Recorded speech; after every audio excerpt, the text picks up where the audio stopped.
Ang bongga talaga ni Bel Mariano sa mga litratong ibinahagi niya sa kanyang Instagram, kuwang-kuwa niya ang Moana vibes, parang literal na princess ng Disney. Kung hindi mo pa alam, si Bel ang napiling umawit ng Tagalog version ng closing credit song na Moana 2 na pinamagatang Anong Daratnan. Talaga namang living her Disney princess dream si Bel. Dahil dito umani ng sandamakmak na papuri ang post ni Bel mula sa mga fan, pero hindi rin siya nakaligtas sa mga playful banat ng supporters niya. Prinsesa raw kasi si Belle ng collab team na si Donnie na bagay naman.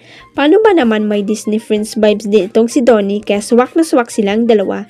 Nakakatawa ring makita na nabibigyang highlight ang iba pang talento ni Belle bukod sa pag-arte.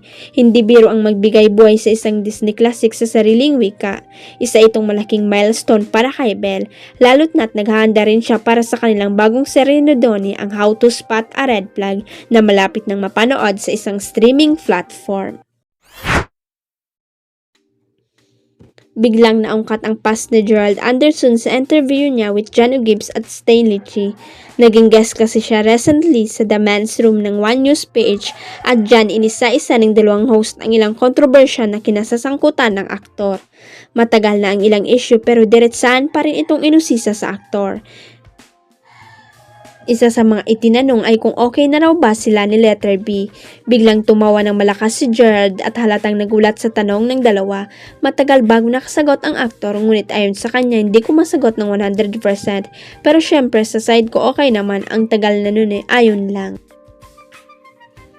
Walang binanggit na pangalan pero hula ng bandera na ang tinutukoy dyan ay ang ex-girlfriend niyang si Bea Alonzo. Kung matatanda, ang taong 2019 ang mabalitang naghiwalay ng dalawa matapos niyang i-ghost umano si Bea. Sumunod na nakakaintrigang tanong kay Gerald ay kung totoo ba yung kumakalat niya chismis sa kanya at kay Letter P.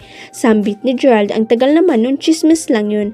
Hindi rin sinabi kung sino ito pero mahinala na ang bandera na ang pinag-uusapan nila ay si Bea Wurzbach na minsan ang naling sa kanya.